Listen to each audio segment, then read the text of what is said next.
And I also want to thank Matthew Meyer Bolton of the SALT Project because I stole his title for today's sermon.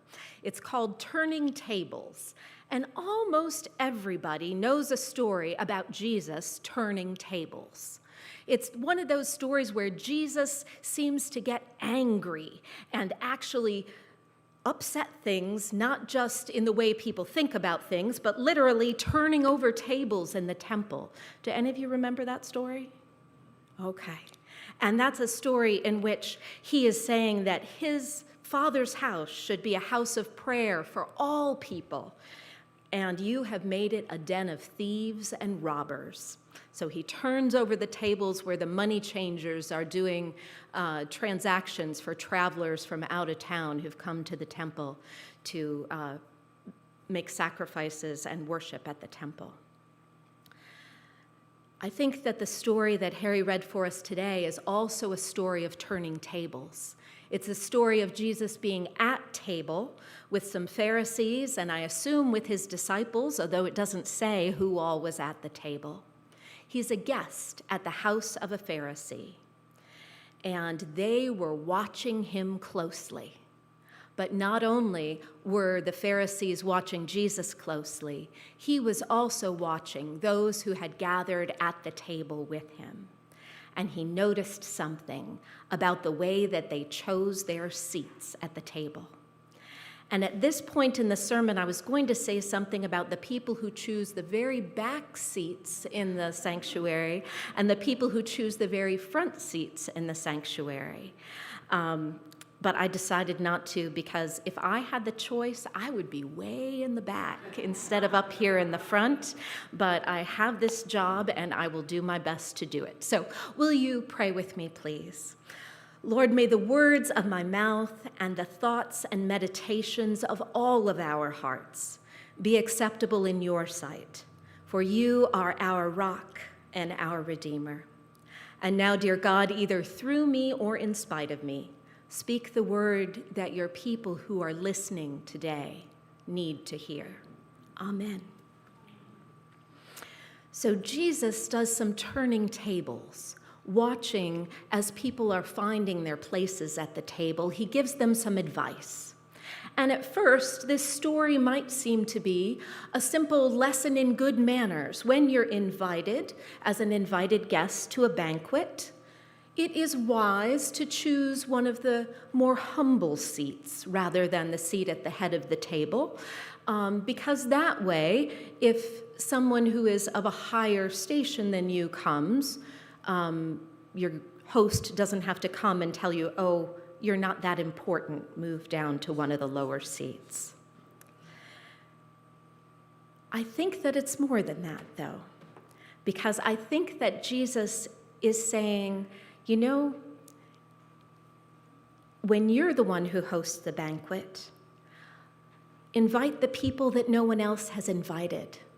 Make them the more important people at the banquet. Invite them into the places of honor. So maybe he's saying have a table where tables are turned and the most important folks take the seats of the least important folks, and the folks who are the least important get to take the best seats in the house. But maybe, as Miss Sue's book said, just maybe Jesus is saying this whole idea of there being some seats that are better and some seats that are worse, and some people who are more deserving and other people who are less deserving, is not the way that it is in God's kingdom. In God's kingdom, all are invited to the banquet. That idea that my Father's house should be a house of prayer for all people. And everyone should have a place at the table. I want to share with you a story in my life where I felt like the tables had turned on me. I told you a little bit about seminary this morning and saying that sometimes I was in a place in my mind where I felt like I needed to sit and sort things out. My senior project was an attempt to deal with something that the Wesleys were famous for a saying about a purpose being to unite knowledge and vital piety. I didn't want a faith that said, throw away your intellect, just have faith. That seemed far too small for the world that God has created for us. There are so many things to learn and so many things to know. And yet, sometimes it was so hard to wrap my head around even some of these philosophers and theologians who were people of faith that I felt like, gosh, now I have neither faith nor knowledge. And I really struggled with this. The culmination of the seminary experience, after you've taken about 84 credits, for me was to write a final paper summing everything up, and then to have the joy of defending that paper before a committee. I say joy in a very sarcastic way. I was not looking forward to it one bit. And in fact, it was, I would say, one of those low moments of my academic career. It involved tears running down my face, and when your face gets all bright red and words won't come to you, and all those things that I had written down that I was going to be able to expound upon. I got through it. They were gracious. And I'm here before you today as a person who has the degree, so I'm grateful for that. But as I was leaving, I was walking down from the building where that had been across campus, and I had to cross a parking lot. And I was kind of looking at the ground, didn't want anybody to see whether my makeup had these streaks down it or mascara flowing down my cheeks. But a car flagged me down. And there were 4 people in the car, and they didn't seem to notice that I was distraught. They were, in fact, more distraught than I was. They explained that they had driven all night to get there from Chicago. They had a 19-year-old who was a daughter of one of the women in the car and a niece of a woman and a man in the car, and I don't remember what the 4th person's relationship to this 19-year-old was. But she was at the hospital because she'd been in a car wreck the night before, and she'd been able to call them, and they wanted to get there. She was going to have surgery on her leg, and they wanted to see her before she went into surgery, before she went under. And they had gotten to Nashville, and they were at Vanderbilt, and they were going to the Vanderbilt Hospital. But sometimes in college towns, there are these one-way streets, and there's something that's under construction, and you can't go this way, and you can't park there. And I tried to explain it to them, and I did about as well as I did explaining the finer points of theology, which was not very well at all. And after what seemed like forever, I said, if you'll just let me get in the car with you, I can get you there. I know how to get there from here. And the folks in the back seat slid over, and I was able to get with them and show them to the hospital, where 3 of them got out of the car. The other 2 of us went to the parking deck. I showed her where to go into the hospital, and I went on my way.